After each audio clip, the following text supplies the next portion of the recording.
2019. O que eu estou prestes a dizer a você não foi algo que eu divulguei até recentemente com a ajuda do Dr. Guerre, entre outras pessoas, então eu aprecio a sua ajuda com isso. Em 2009 fomos a minha unidade, que foi a infantaria mais condecorada do batalhão em todo o corpo de fuzileiros navais, que foi o 2º batalhão, 5º Fuzileiros Navais, foi chamado para fazer uma ajuda humanitária.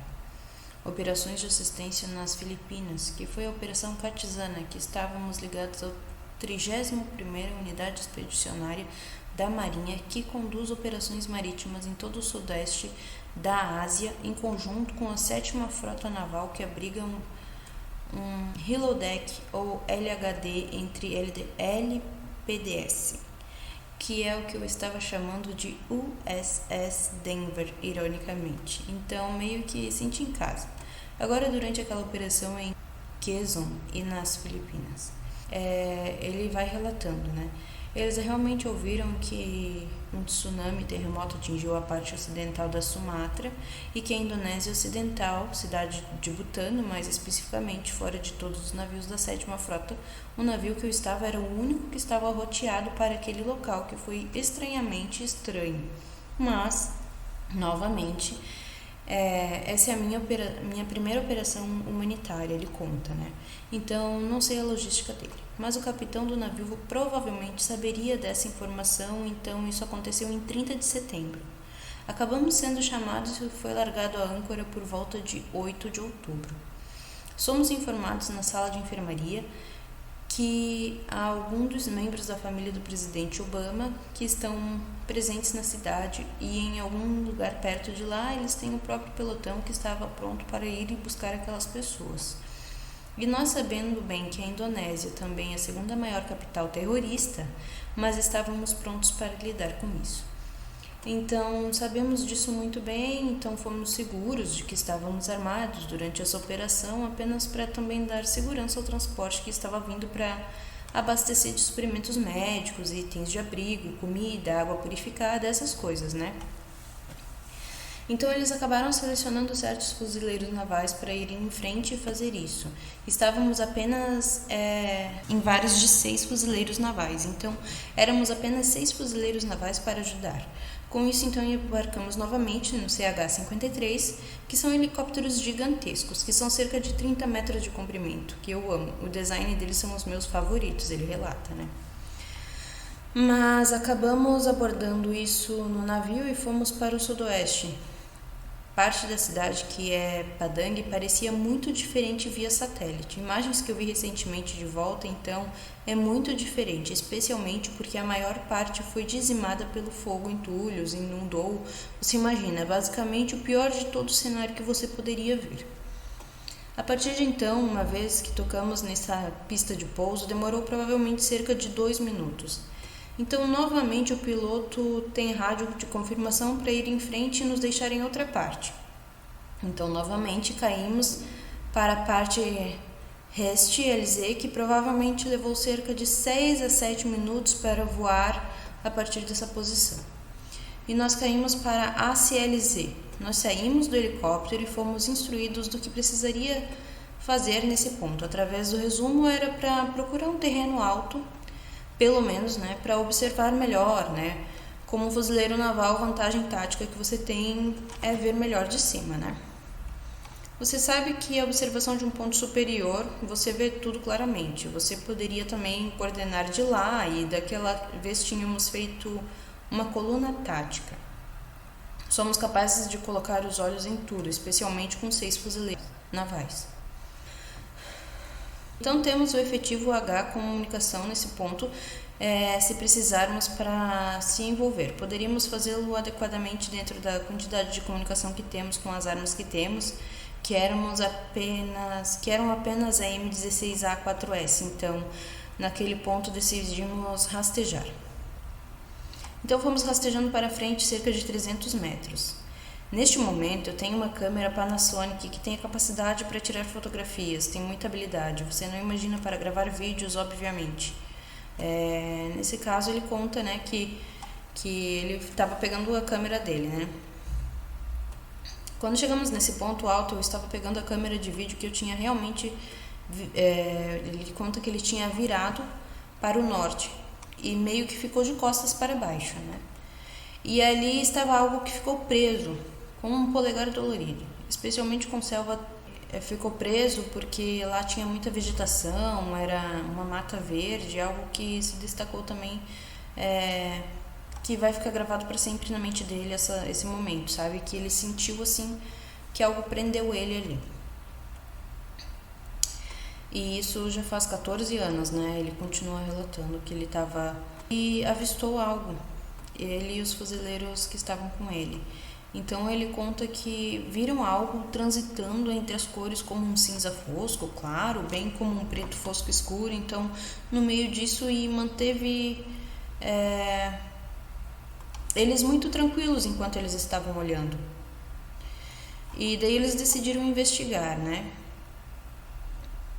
E nesse momento que eles viram isso, ele começou a bater fotos e fazer vídeos, sabe? Dessa nave que eles estavam observando ali no momento, né? Ele conta que ele fez fotos e vídeos. E aí eles começaram a descer se rastejando cerca de 150 metros de distância dessa nave. E quando eles chegaram ao ponto, né, eles poderiam ver que tinha cerca de 300 pés de altura. A razão pela qual eu sei disso é porque você poderia encaixar 3 dos helicópteros em que voamos, ele conta, né? Debaixo dessa nave estava girando em movimento no sentido horário os painéis.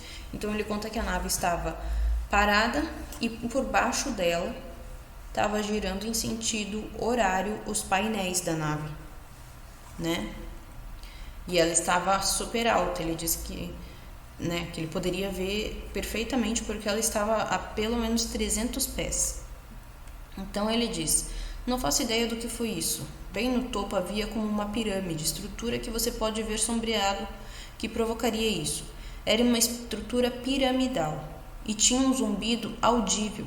Para ele, meio que como um amplificador de guitarra. Se você desconectasse isso como um transformer, é muito audível.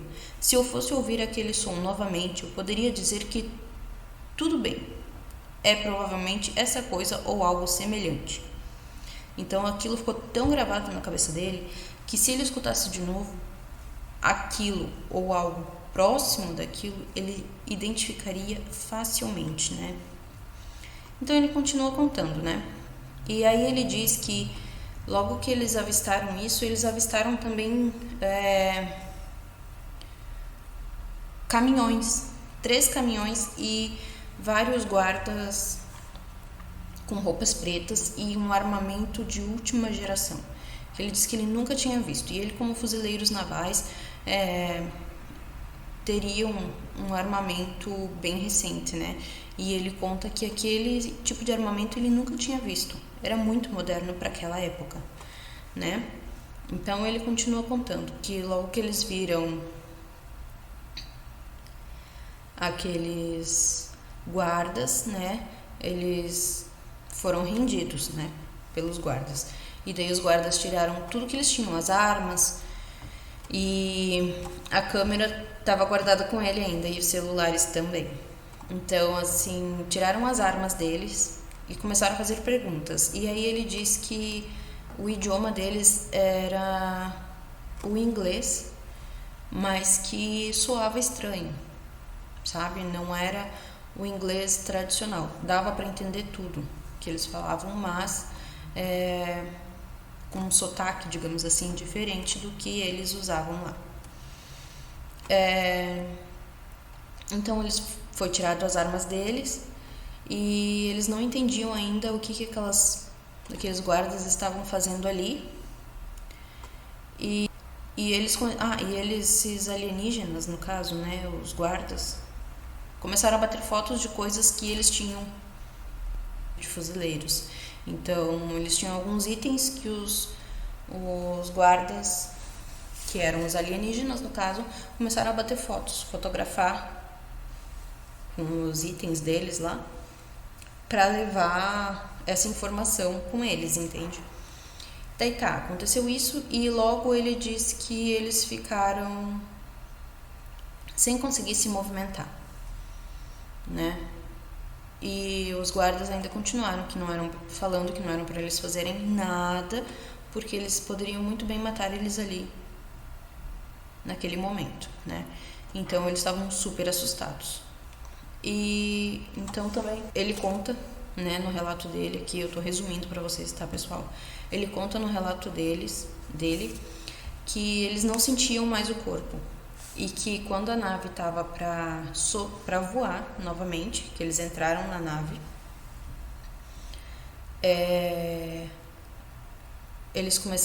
o corpo deles começou a flutuar. Eles não conseguiam tocar mais o chão. Então a nave desapareceu. E quando a nave desapareceu, ela não fazia som nenhum e foi muito rápido. Eles não sabem nem para que lado que ela foi. Foi muito assustador. Eles ficaram hipnotizados no momento. Mas logo que a nave voou, eles voltaram para o chão e voltaram para o navio e não contaram o que tinha acontecido. Né? Eles inventaram uma outra desculpa lá do que tinha acontecido e não contaram para ninguém. E aí terminou a operação e eles entraram no navio. E esse navio atracou em outro lugar para eles poderem ter 3 dias de folga. Então eles podiam passar o dia nessa cidade e à noite voltar para o navio para dormir. E nesses 3 dias, cada vez que eles voltavam para o navio, eles percebiam que tinha sumido algo deles. Mas somente desses 6 fuzileiros navais que estavam nessa operação, ali junto com ele, que passaram por isso com ele. Os outros fuzileiros que estavam nas outras regiões não sabiam o que tinha acontecido e não desapareceu nada deles, tá? É só desses 6 fuzileiros que estavam ali, né, junto com ele, no caso, 6 com ele. Cada vez que eles voltavam, eles percebiam que tinha sumido algo, por exemplo, o celular e inclusive a câmera dele, né? Então, foi tudo muito assustador. Ele conta que ele demorou 14 anos para contar isso para alguém, fora a família dele, né? E que ele precisou de ajuda psicológica para conseguir se abrir assim e contar tudo que ele passou, né? Então, se você tem alguma história para nos contar, escreva aqui nos comentários como é que foi a sua experiência. Se você conhece alguém que já passou por isso, nos conte aqui nos comentários que a gente vai adorar ficar sabendo. Obrigada, pessoal. Beijo.